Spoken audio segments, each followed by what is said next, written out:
도대체 다 상속증여 대상이 된다는 건데 도대체 상속증여 대상 안 되는 건 없습니까? 아, 네, 안 되는 것도 있습니다. 아, 있어요? 네네. 예.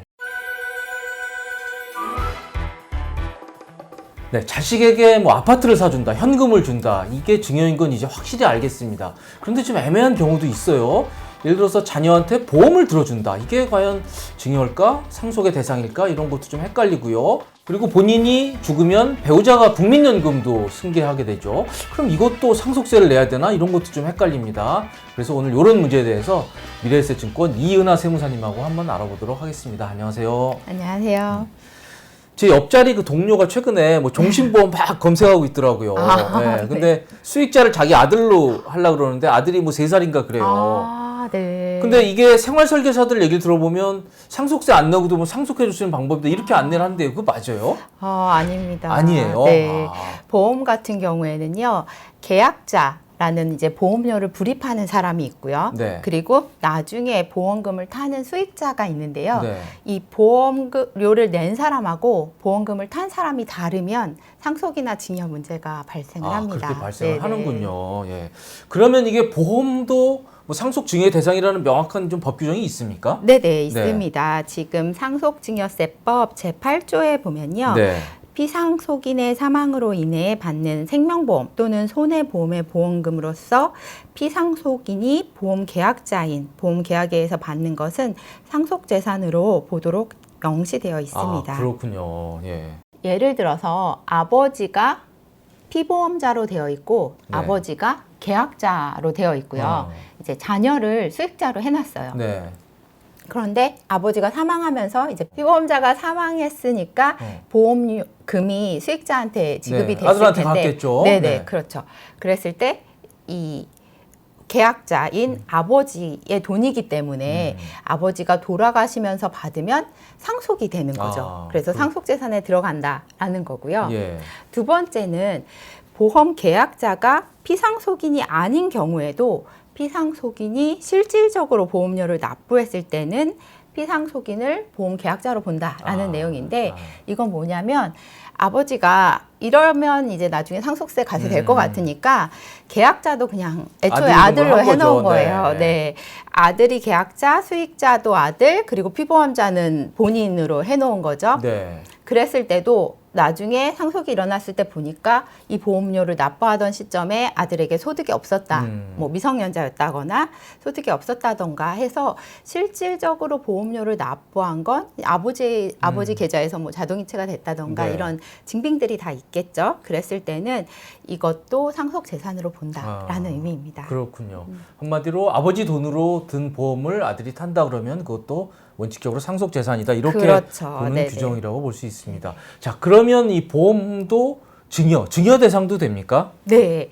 아버지, 계약자인 아버지가 돌아가시면서 받으면 상속이 되는 거고요. 그렇죠. 아버지가 살아있는 상태에서 보험금을 받으면 이제 증여가 되는 겁니다. 그러니까 네. 상속이냐 증여냐는 돈을 주는 사람이 죽었냐 살았냐로 판단을 하시면 그렇군요. 되는 거라서 예, 살아있는 상태에서 내가 보험금을 받았다. 그러면 증여가 되는 거죠. 네. 네. 결국은 뭐 비슷한 얘기네요. 네, 결국. 마찬가지입니다. 네, 네. 실질적으로 그 경제적 가치가 있는 이 보험금이 네. 결국 누구에서 나왔냐에 따라서 상속증여 대상이 된다. 그렇죠. 그런 얘기가 됩니다. 예.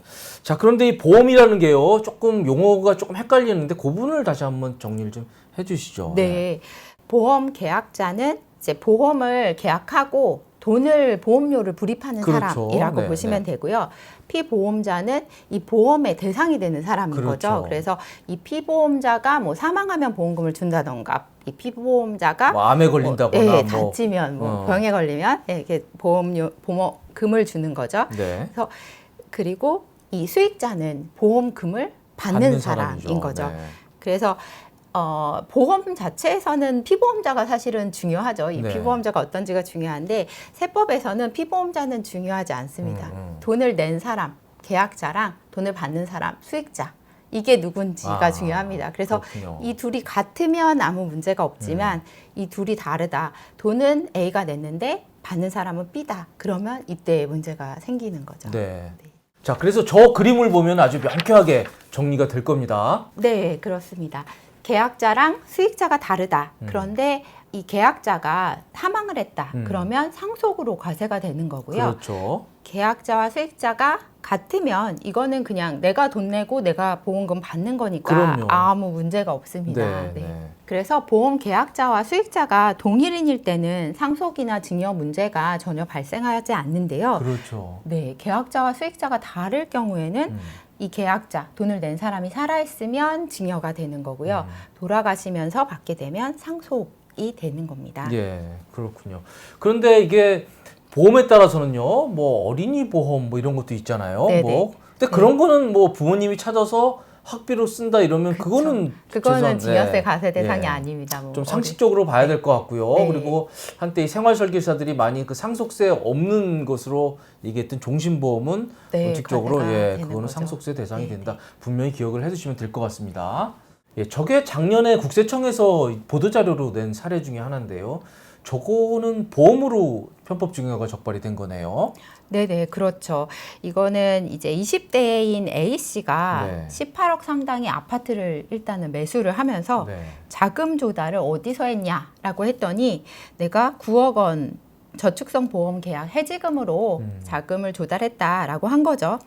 그래서 그러면 이 자금, 이 저축성 보험에 대해서 또 파봤더니 이 보험료를 납부할 당시 이 A씨는 미성년자로 소득이 없었던 거죠. 네. 결국은 부모님이 이 보험을 대신 대납해 준 거고요.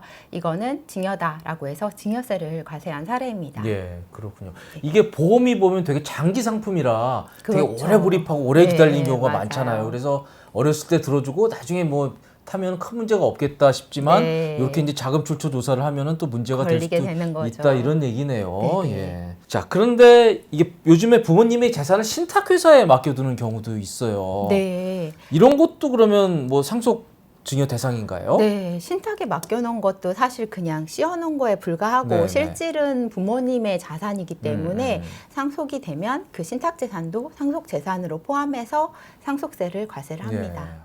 좀 답답합니다. 도대체 다 상속증여 대상이 된다는 건데 도대체 상속증여 대상 안 되는 건 없습니까? 아, 네, 안 되는 것도 있습니다. 아, 있어요? 네네. 예. 만약에 국민연금에 따른 뭐 유족연금을 받는다던가 우리가 공무원연금법, 사학연금법 이런 공적연금에 따른 유족연금들은 전부 다 상속재산에 포함되지 않습니다. 와, 그렇죠. 당연합니다. 네, 그리고 종중 명의의 땅을 만약에 가지고 있었다. 그러면 이 종중 명의의 땅이라는 것을 입증하게 되면 그것도 상속재산에선 빠집니다.